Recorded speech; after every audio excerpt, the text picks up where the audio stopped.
자, 매주 월요일 내 돈, 우리 집 경제를 지키러 출동하는 두 분 전문가 나와 계십니다. 안녕하세요. 안녕하세요. 약관 히어로 슈퍼맨 권혁준 빠빠라밤. 반갑습니다. 안녕하세요. 원더우먼 김소미 반갑습니다. 빠라바밤. 오늘은 어떤 주제를 가지고 왔습니까? 네, 저희가 그동안 여성 질환 관련 내용들을 많이 다뤘는데요. 그죠. 그래서 오늘은 좀 대표적인 남성 질환, 그 중에서도 노화와 밀접한 관련이 있는 질환을 다뤄보려고 합니다. 사실 아버님들은 어디가 불편하셔도 표현을 잘 안 하시는데요. 맞아요. 오늘 다룰 주제는요. 50대 남성에서는 50%, 60대에서는 60%, 70대에서는 70%라는 식으로 나이가 들수록 점점 증가하는 전립선 비대증에 관련된 분쟁에 대해서 말씀드리려고 합니다. 저희가 지난주에 내 몸 사용 설명서 시간에서도 전립선 비대증에 대해서 살펴봤었습니다. 사실 이 전립선 비대증으로 고생하시는 남성분들이 생각보다 너무나 많으시더라고요. 전립선 비대증 저희가 살펴봤던 내용들 잠시 말씀을 드리면 일단은 약물 치료를 많이 받으시더라고요. 네, 맞아요. 그리고 전립선 비대증 치료 방법은 여러 가지가 있죠. 말씀을 해주셨던 것처럼 약물 치료가 가장 흔한 1차적 치료법인데요. 주로 알파 차단제 혹은 안드로겐 억제제 등을 사용한다고 합니다. 약제가 많이 개발돼서 과거에 비해 수술하는 빈도는 많이 감소했어요. 하지만 요로 감염, 혈뇨, 요폐증 등이 발생하거나 방광 내 결석이 생기는 경우 수술적 치료를 하게 되는데요. 여기서 분쟁이 가장 많은 수술은 전립선 결찰술 유로리프트입니다. 네, 우리 김소미 전문가가 이야기한 것처럼 전립선 결찰술은 전립선 조직을 절제하지 않고요. 비대해진 전립선을 국소 마취한 뒤 의료용 결찰사로 전립선 양쪽을 묶는 시술법입니다. 결찰사를 전립선에 고정해서 막힌 요도 공간을 넓혀 소변을 잘 나오게 하는 원리인데요. 여기서 중요한 건 약관상 수술의 정의에 부합하지 않다면서 보험사가 보험금을 지급하지 않아서 소비자들의 피해 사례의 접수가 급증하고 있어요. 이 전립선 비대증 치료법은 사실 여러 가지가 있어요. 네. 그만큼 치료 비용이 정말 천차만별입니다. 대표적인 수술 중 전립선 결찰술 수술비는 1,000만 원 이상 발생하기도 합니다. 아니 이렇게 비싼데 이건 수술이죠. 맞아요. 그래서 제가 한 분의 사례를 좀 말씀드려 볼게요. 3개월 전에 전립선 비대 증상이 악화되어서 결찰술을 하신 분 이제 상담을 도와드렸어요. 나이가 40대 후반. 근데 40대 후반이라는 이유로 처음엔 보험사가 지급을 거절했어요. 나이 가지고 거절했다고요? 네, 그쵸. 이거 이따가 또 말씀드릴 거예요. 네. 근데 이 부분 같은 경우 외측엽 전립선 비대증으로 인한 요도 폐색이 확인되는 상황이라서 분쟁은 사실 생각보다 오래가지 않았고요. 보험금 청구 2개월 만에 지급이 되었던 분을 도와드렸던 적이 있었어요. 다행이네요. 예, 심지어 이 전립선 비대증 공동 소송이 정말 많은데요.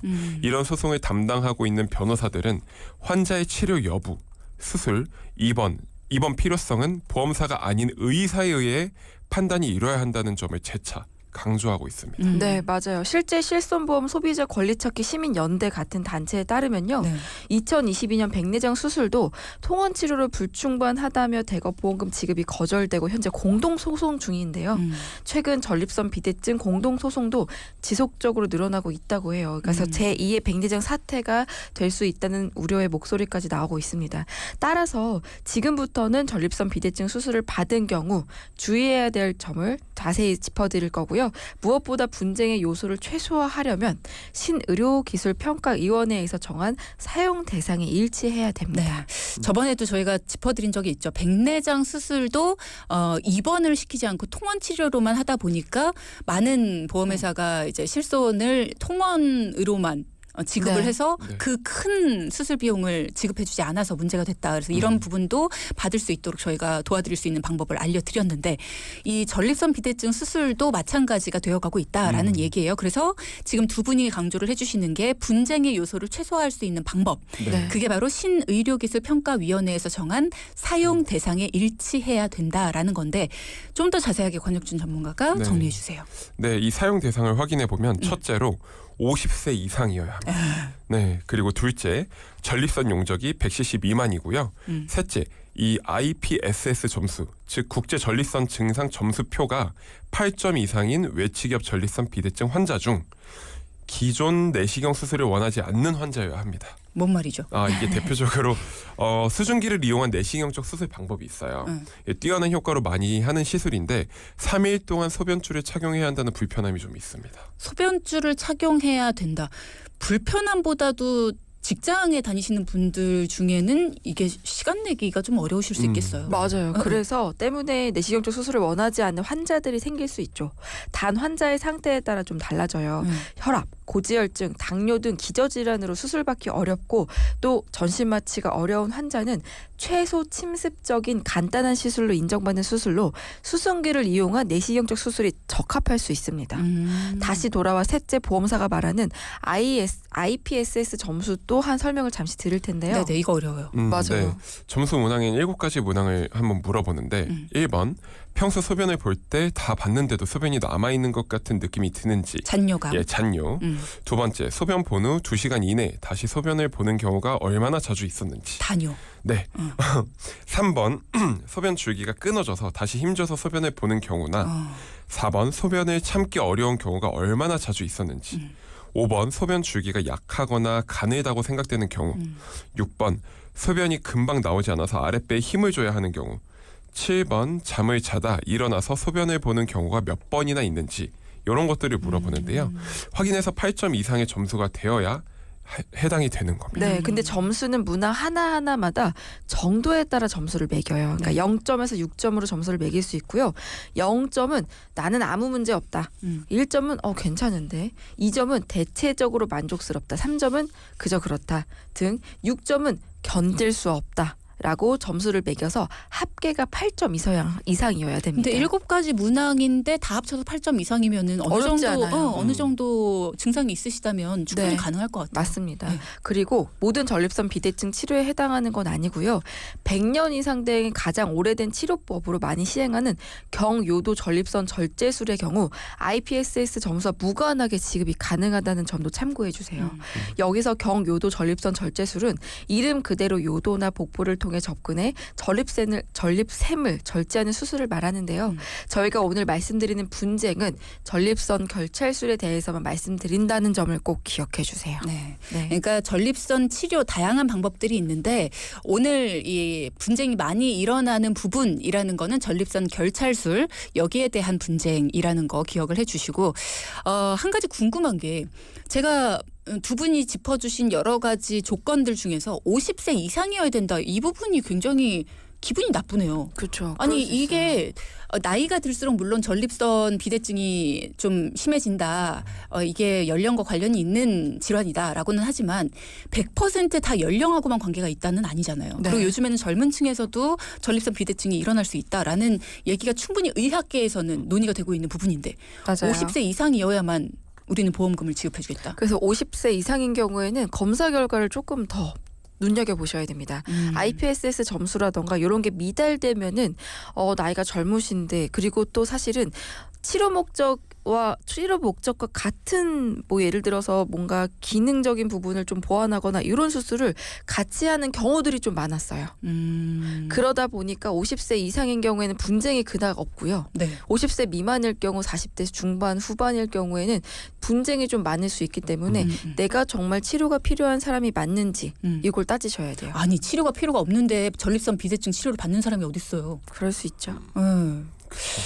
일단은 네. 50세 이상이거나 전립선 용적이 100cc 미만이거나 IPSS 점수가 8점 이상이어야 하는 내용 약관에서 확인이 가능한 겁니까? 모든 약관에 적혀 있는 거예요?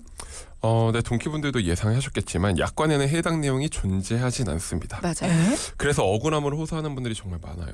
백내장 다초점 렌즈 삽입술처럼 그 뒤를 이어 정말 많은 분쟁이 일어나는 것 또한 약관에서 해당 기준이 확인되기 어렵고요. 담당 의사가 판단해서 수술을 했는데도 불구하고 보험금을 받지 못하기 때문에 이게 아주 억울한 분들이 많이 계신 거예요. 아니 약관에 적혀 있는데 우리가 확인을 미처 못해서 이게 분쟁이 일어나요가 아니라 네. 약관에도 안 적혀 있는데 이렇게 주장을 한다고요? 맞아요. 그래서 말도 안 조금 된다. 더 꼼꼼하게 체크하셔야 됩니다. 왜냐하면 보험회사에서 계속 분쟁으로 걸고 그러니까 너무 걸어 돈다 이렇게 말씀드리기가 좀 조심스럽긴 한데요. 어쨌든 우리가 만약에 치료를 받았어요. 약관에는 정해져 있지 않죠. 치료 목적이 무조건 줘야 돼요. 하지만 분쟁이 너무 많이 생기는 건 어쩔 수 없이 고가의 치료일 경우들이 많아요. 백내장 같은 경우도요. 다초점은 되고 단초점은 안 됩니다. 안 적혀 있거든요. 똑같아요. 물론 그게 입원과 수술에 따라서 나눠지고 분쟁이 많이 생기는 것도요. 사실은 억울하죠. 근데 저희가 조금만 사실은 방송을 준비하면서도 어떻게 하면 좀 도움을 드릴까 많이 고민을 하거든요. 그래서 요 방송을 들으시는 분들은 내가 만약에 백내장 수술을 하게 되면은 어떤 걸 조심해야지? 똑같이 청구를 하더라도 이렇게 청구한 분쟁이 좀 덜하구나 라는 정보를 좀 아셨으면 좋겠어요. 전립선 결자술도 동일합니다. 네. 어쨌든 전립선 비대증으로 인해서 이렇게 치료가 필요하신 분들은 이런 부분을 잘 확인하시고 분쟁의 우려를 좀 없애신 다음에 시술을 받으시는 게 좋을 것 같고요. 어쩔 수 없이 고가의 치료이기 때문에 이런 분쟁들이 발생하고 있다. 어쩔 수 없이 우리가 내는 보험료가 많으니까 돌려줬으면 좋겠네요. 치료 안 받았으면. 그렇죠. 화가 나네요 또. 네, 맞아요. 자, 일단은 이야기를 들으시면서 나도 도움이 필요하다. 혹은 나 역시도 이런 분쟁이 조금 있을 것 같다. 이런 우려가 좀 있으시거나 아니면 분쟁 없이 나도 보험 가입이 좀 있어야 될 것 같다. 내 보험에 분쟁이 없을까 걱정되시는 분들도 다 좋아요. 방송 들으시면서 궁금한 점이 생기신 분들 그리고 전립선 비대증뿐만 아니라 내 보험에 전체적으로 정리정돈이 좀 필요할 것 같다. 보험금 청구에 있어서 뭔가 문제가 생기지 않았으면 좋겠다 하시는 분들 약관에 의거해서 혹은 오늘처럼 약관에 없는 내용까지도 보험금 지급에 있어서 문제가 전혀 없도록 내 보험을 정리정돈해 주실 분들 샵 0999 통해서요. 전문가 도움 필요하다라는 말씀 주시면 무료로 여러분 보험 정리 도와드리겠습니다. 자, 이번에는 두 분 전문가님을 직접 만나서 고민을 해결하신 분의 이야기를 들어볼 텐데요. 방송에 맞게 재구성해봤습니다. 어떤 고민인지 함께 들어보시죠. 안녕하세요. 저는 은퇴 후 택시 운전을 하고 있는 60대 청취자입니다. 방송을 듣다 보니 제 보험이 제대로 되어 있는지 의심스럽더군요. 2년 전 저는 전립선암 진단을 받았습니다. 물론 현재는 추적 검사만 하면서 큰 이상 없이 생활하고 있습니다. 다만 당시 제가 보험금 청구했을 때를 생각해 보니 어느 회사는 암 진단금이 제대로 지급이 되었고 어느 회사는 생각보다 적은 보험금이 지급되었더라고요. 당시에는 암 치료를 받는 것에만 집중하다 보니 별 생각이 없었는데 최근에 돈키호테를 청취하면서 왜 그렇게 보험금이 다르게 지급이 되었는지 의문이 들었습니다. 제 궁금증을 해결해 주시면 고맙겠습니다.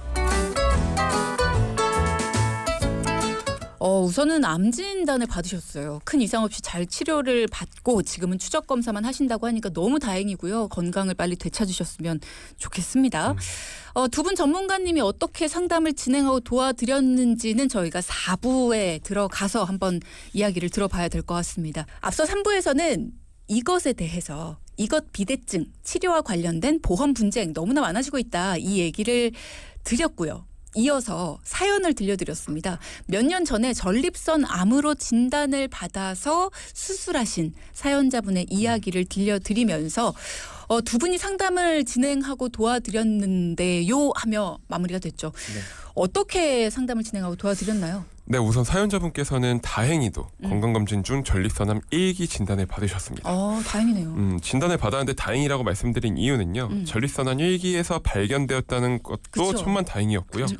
그리고 사연자분께서 건강검진 전에 자꾸 주무시다가 깨서 자주 소변을 보신다고 병원에 말씀을 하셔서 전립선 관련 검사에 조금 더 집중해서 검진을 받으셨기 때문입니다. 네, 대부분 암이 마찬가지지만 전립선암도 초기 증상은 거의 없는 경우가 많습니다.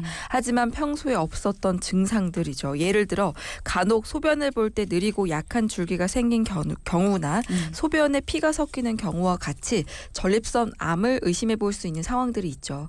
사연자분께서는 자다가 깨서 소변을 자주 보신다고 하셨고요.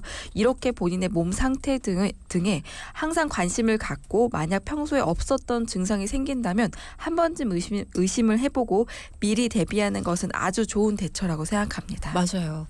보통 나이 들면 다 그래 이렇게 생각하고 넘기시잖아요. 그러지 마시고 다 얘기하시는 거예요. 맞아요. 요즘에 왜 이렇게 머리가 자주 아프지? 이런 것들도 그냥 얘기하시는 거예요. 여기가 왜 이렇게 쿡쿡 쑤시는지 모르겠어요. 이런 것들도 그냥 지나치지 마시고 다 얘기를 하시는 거예요. 네. 보통 건강하기 위해서 운동도 하고 좋은 것도 많이 드시잖아요. 근데 간혹 가다가 건강관리 철저하게 다 했는데도 불구하고 암 진단 받는 분들도 계시고요. 네. 담배를 입에 한 번도 안 댔는데 근데도 폐암 진단 받는 분들도 그쵸. 계시거든요. 맞아요. 그러니까 그만큼 암이라는 질환은 누구에게나 생길 수 있는 질환이기 때문에 항상 미리미리 검진받고 예방을 해서 건강 챙기는 게 참 중요합니다. 네, 맞아요. 특히 이 전립선암의 대표적인 증상이 자다가 깨서 자주 소변을 보거나 소변 주기가 약해지는 경우, 그리고 소변, 정액에 피가 섞이는 게 보이는 경우 등이라고 하니까요. 남성분들은 이런 경우 병원에 내원해서 검사를 꼭 받아보시길 추천드리겠습니다. 네. 네. 근데 암 치료 당시에 이 사연 속에서 이런 얘기 하셨잖아요. 암 치료 당시에 어떤 보험회사는 암 진단금을 제대로 지급한 반면에 또 다른 회사는 생각보다 적은 보험금이 지급됐다. 왜 이렇게 보험금이 다르게 지급됐는지를 물어보셨어요. 왜 그런 거예요? 네, 우선 사연자분의 증권을 보기 전에 동기분들도 꼭 조심해야 하시는 점이 있습니다. 보험 증권의 암 관련 특약들을 보면 정말 다양하지만요. 그중 진단금 관련 특약들을 나열해 드리면 일반암 진단금, 고해감, 소해감, 유사암 진단금 등이 있어요. 암 진단금이 진짜 많이 세분화돼 있죠. 네. 맞아요. 그냥 나 암보험 있어.에서 끝나시면 안 돼요. 근데 그쵸. 진짜 많은 분들이 나 암보험 갖고 있는데 뭐 네. 여기서 끝나시더라고요. 맞아요. 남 암 5천 있어 이렇게 말씀하시죠. 그럼 모든 암 어떤 암에 걸리든지 간에 나는 그냥 암보험금 5천만 원 받는 거야 이렇게 알고 계시는데요. 네, 택도 없는 얘기예요. 그렇죠. 진짜 달라요. 맞아요. 네. 5천인 줄 알았는데 만약에 어떤 하면 100만 원 준대요. 그럼 큰일 진짜 납니다. 많이 다릅니다. 네, 한번 확인해 보세요. 지금부터 잘 들어주십시오. 최근에는 최근에 든 보험 중에는 여성 생식기암 진단금, 뭐 남성 생식기암 진단금 이렇게까지도 네. 세분화되더라고요. 그렇죠. 맞아요. 근데 쪼디가 말한 특약들은 비교적 구체적으로 명시가 되어 있죠. 맞아요, 맞아요. 네, 그런데 김소미 전문가가 말한 것처럼 일반암, 고해감, 소해감, 유사암의 범위는 회사마다 정의하는 바가 다를 수 있어요. 회사마다 또 달라요. 네, 예를 들어 고해감을 한번 말씀드려 볼게요. 회사별로 보험 증권에는 고해암이라고 표기를 하면서 자세히 들여다보면 어느 회사는 10대 고해감, 어디는 5대 고해감, 어디는 3대 고해감으로 각각 다를 수 있습니다. 입맛에 따라 다르네요. 그렇죠. 예를 들어 3대 고해감은 뇌암, 뼈암, 혈액암을 보통 이야기를 합니다. 근데 만약 어떤 분이 췌장암 진단을 받았다고 가정해 볼게요. 네. 췌장암도 사실은 5대 고해감, 즉 고해감에 들어가는 암이거든요. 근데 이분께서 고해감 진단금이 있어서 보험금을 청구하려고 보니 췌장암은 회사에서 말하는 3대 고해감에 포함되어 있지 않기 때문에 보험금 지급을 할 수가 없다고 하는 거죠. 이분은 고해감 진단금만 갖고 계셨구나. 그렇죠. 아이고. 제일 안타까워요. 맞아요. 이 말은 고해감이라고 해서 모두 같은 보장을 해주는 게 아니라는 이야기입니다. 소해감, 일반암, 유사암도 마찬가지입니다. 이런 암의 종류를 나누는 건 병원에서 하지 않아요. 보험회사에서 나눠놓죠. 병원에서는 사실 모두 암이라고 정의하죠. 그리고 나서 치료법에 대해서 사실은 많이 의논을 하게 됩니다. 자, 다시 사연자분 이야기로 돌아와서 보험 증권을 보니 암에 관련된 보장은 총 2건이었습니다. 일반암 진단금 각각 5천만 원, 3천만 원, 총 8천만 원이 있었어요. 그래서 전립선 암을 진단받고는 8천만 원 정도 지급받겠구나라고 아셨던 거죠. 이렇게들 생각을 하신다는 거죠. 그렇죠. 맞아요. 나 암보험 있고 암 진단금으로 8천만 원 갖고 있어. 이렇게 생각을 하시는데 그게 아니라는 겁니다. 그러니까 전립선 암이 일반 암에 포함되지 않는 보험을 분명히 갖고 계셨던 거예요, 이분이. 그렇죠. 맞아요. 정답입니다. 일부 회사에서는 남성분들은 전립선암, 방광암, 여성분들은 자궁암, 유방암을 소해감으로 분류하는 경우가 있어요. 보통 소해감은 일반암 진단금의 40% 정도만 지급해 주는 게 대부분이고요. 반도 안 되네요. 그렇죠. 사실은 많은 보험사가 남성, 여성 생식기암에 관련해서 일반암 진단금으로 지급해 주는 곳이 사실은 많이 있어요. 그런데 간혹 보장 내용을 제대로 살펴보지 않고 보험 가입을 하시면요. 이렇게 일반암으로 분류되는 줄 알았던 것이 소해감으로 분류되어 있을 수 있다는 거죠. 참 안타까운 일이죠. 너무 안타까워요. 사연자분 증권도 살펴보니 3천만 원 진단금이 있는 보장에서 일반암 진단금 항목에 유방암, 자궁암, 전립선암, 방광암은 보장 금액의 40% 지급이라고 적혀 있었고요. 그 사연자분께서는 5천만 원, 3천만 원 더해서 총 8천만 원의 보험금이 아니라 5천만 원 그리고 3천만 원의 40%인 1,200만 원을 더해서 총 6,200만 원의 보험금이 지급되었던 것이죠. 이런 부분은 작은 글씨로 적혀 있어서 못 보실 수도 있어요. 그렇기 때문에 본인의 증권을 꼼꼼히 살펴보시고 피해가 없으시길 바라겠습니다.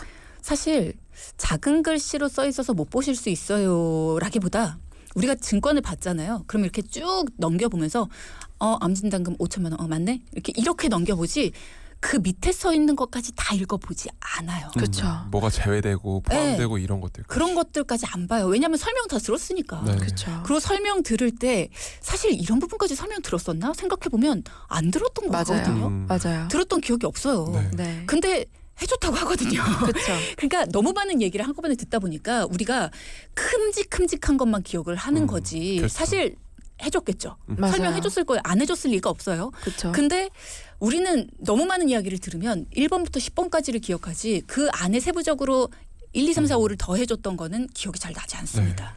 그러니까 한 번 더 받았을 때 꼼꼼하게 한 글자 한 글자 봐야 되는데 사실 우리가 그렇게는 못하거든요. 맞아요. 하라는 얘기예요. 못하셨다면 기억 안 나시면 지금이라도 다시 보시란 얘기거든요. 근데 보는데 뭘 봐야 될지 모르겠다. 그러니까 전문가들하고 다시 한번 확인해 보시라는 얘기입니다. 자, 여러분, 두 분 전문가님이 일부 보험회사에서 남성분들은 전립선암과 방광암 그리고 여성분들은 자궁암과 유방암, 일반암이 아닌 소외감으로 분류하는 경우가 있다라는 이야기. 그래서 증권을 꼼꼼히 살펴봐야 된다라는 말씀을 해주셨고요. 지금 분류되는 이런 생식기암들 여성과 남성에게 있어서 자주 발병되는 암 그리고 너무나 다행인 거는 그나마 생존율이 높은 암들. 네, 그렇게 분류되는 암들이에요. 그래서 보면 주변에도 이 암들이 발병률이 높습니다. 주변에서 걸렸다 하시는 분들이 굉장히 어찌 보면 잘 보여요. 그래서 주변에도 이걸로 인해서 암 진단금 받았다 하시는 분들이 생각보다는 많으십니다. 그러니까 나 역시도 다시 한번 봐야 된다는 얘기예요. 근데 이걸 봤을 때 똑같은 암이 만약에라도 똑같은 암이 걸렸어요. 내 옆에 있는 사람과. 근데 옆 사람은 3천만 원 받는데 나는 500만 원 받는다. 600만 원 받는다. 이거는 너무나 억울한 일이 될 수가 있는 거죠. 같은 돈을 냈는데 나는 보장이 이렇게 허술하게 되어 있다. 이건 너무 억울하잖아요. 왜 같은 돈을 냈으니까. 자, 이런 것들 증권을 한번 살펴보시라는 얘기입니다. 자, 질문 주신 분이 계신데요. 3202님. 병원에서 조직 검사를 했는데요. 전립선암 1기 후반일 것 같다라는 이야기를 들었습니다. 보험 증권을 살펴봤는데 소외감에서 보장을 받을 수 있을 것 같은데 소외감 중에 제자리암으로 보장을 받을까요? 아니면 전립선암으로 보장을 받을 수 있을까요? 라는 질문을 주셨네요. 요거는 아까 저희가 말씀드렸던 것들을 한번 기억해 보시면 보험회사마다 소외감의 기준과 뭐 유사암의 기준, 일반암의 기준이 다 달라요.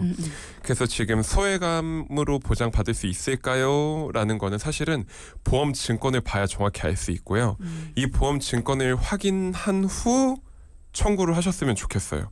왜냐하면 제대로 모르고 그냥 청구하셨다가 내가 생각했던 것보다 보험금이 적게 나올 수 있거든요. 그러니까 예를 들어서 언제 가입했는지도 중요하고 어느 회사에 가입했는지도 중요하고 증권을 쭉 봐야 내가 일반암으로 전립선암 진단 받았을 경우 일반암 진단금으로 받을 수도 있거든요. 그러면 예를 들어볼게요. 그러면은 소외감으로 받는 것보다 일반으로 받는 게 금액도 많이 받죠. 첫 그렇죠. 번째로. 두 번째로는 납입 면제가 될 수도 있어요. 보험. 이런 것들도 있기 때문에 사실 보험금 청구하기 전에 내 현재 보험에 대해서 꼼꼼히 살펴보고 그리고 나서 청구를 하시는 게 좋습니다. 근데 어차피 내가 확인을 하고 청구를 하나 네. 그냥 청구를 하나 네. 똑같은 거 아니에요? 확인을 하고 청구한다고 금액이 달라져요? 예를 들어 이런 거죠. 아, 이게 소외감으로 받겠구나. 소외감이 진단금이 만약에 예를 들어서 800만 원 적혀 있어요. 수술비는 소외감 수술비는 150만 원밖에 안 되네. 뭐 이렇게 보고서 청구를 하게 되면 갑자기 보험회사가 5천만 원, 5,680만 원 이렇게 뭐 지급을 했다고 가정합니다. 이게 뭐지? 싶으실 수도 있어요. 그렇기 때문에 청구를 할 때 알고 계시면 좋지 않을까. 그리고 사실은 전립선암이요. 생식기암이잖아요. 여성분들은 자궁암일 때 사실은 이 얘기를 가장 많이 드리는데 보험회사가요. 보험 약관을 아까도 말씀드렸다시피 약관에 정해져 있지 않지만 소비자분들께서 좀 조심하셔야 되는 부분을 저희가 체크해드립니다. 라고 말씀드리는 것처럼 약관이 1년에도 12번씩 개정돼요. 내 약관은 방금 권혁준 전문가님께서 말씀하셨던 것처럼 전립선 암이 일반암화되어 있더라면 정말 많은 혜택을 가져올 수 있고요. 그 이상의 더 필요 자료들이 달라질 수도 있고요. 그렇기 때문에 보험금 청구는요. 어쨌든 내가 보험을 가입한 절대적인 이유죠. 받기 위해 가입을 하는 거니까. 그럼 지금 치료 중이신 거고 물론 아프시면 안 됐겠지만 빨리 발견하셔서 너무 다행인 부분이기도 하고요. 요걸 제대로 알고 청구하는 게 좀 더 낫지 않을까 라는 생각입니다. 네. 자, 질문이 한 분이 더 있습니다. 지난해 힘들게 암보험에 가입을 하고 부족한 것 같아서 암보험을 알아보고 있는데 얼마 전에 제가 위내시경에서 조직 검사를 했는데 이상 없음 이라고 했더니 조직 검사를 했다는 이유로 암보험에 가입을 하면 위와 대장암은 5년 후부터 적용이 된다라고 합니다. 제가 전문가분과 상담을 해서 지금 가입이 되어 있는 것과 가입하려고 하는 것에 대한 장단점을 문의할 수 있을까요? 라는 말씀을 주셨거든요. 조직 검사를 했다는 이유로 암보험에 가입을 하면은 위와 대장암 5년 후부터 적용이 된다. 그런가요? 아닙니다. 네. 조직 검사 결과지를 일단 보험사에 제출해서 이상 없음. 이상 없다는 거를 그걸 알리면 사실 그거는 치료를 한 것도 아니고. 그렇죠. 네, 내가 그냥 검진을 한 거 만약에 예를 들어서 근데 그럴 수 있어요. 뭔가 이상이 있으셨어요. 이상이 있으셔서 병원을 갔다가 조직 검사를 한 거라면 그러면 좀 달라질 수도 있을 것 같아요. 제 일단은 생각엔. 결과를 보셔야겠네요. 네, 그렇죠? 네. 맞습니다. 그러니까 예를 들어서 조직 검사를 그냥 하진 않아요. 그럼 뭔가 떼어낼 정도는 아니지만 조직이 뭔가 확인이 된 거죠. 그러니까 그쵸. 혹의 크기가 예를 들어 너무나 작았던 거예요. 근데 뭔가 발견이 됐고 거기서 뭔가 크기가 애매해서 떼어내기보다는 그냥 조직 검사 정도로만 저희가 끝냈고 다행히 검사 결과상 이상이 없네요.